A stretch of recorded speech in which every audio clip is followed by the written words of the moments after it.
ভগবান যা করে ভালোর জন্যই করে। কিন্তু এটা কি হলো আজকে আমার সাথে, ভিডিওটা দেখলেই বুঝতে পারবে।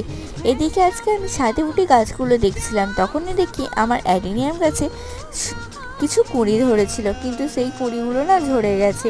এটা দেখে আমার মন খারাপ হয়ে গেল।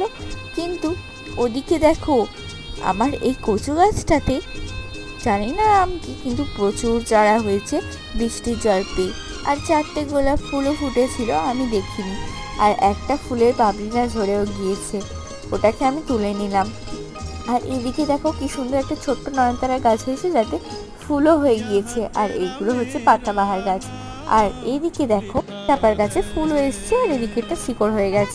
ভগবান একটা খারাপ করলে কিন্তু বাকি বাদগুলো অনেকটাই ভালো করে দিয়েছে আমার জন্য। যাই হোক, নিশ্চয়ই পরের বারে অ্যাডেনিয়াম গাছে ফুল আসবে। আর এদিকে দেখো বোরলিলির চারা বার হচ্ছে। আমার 1000 সাবস্ক্রাইব কমপ্লিট করে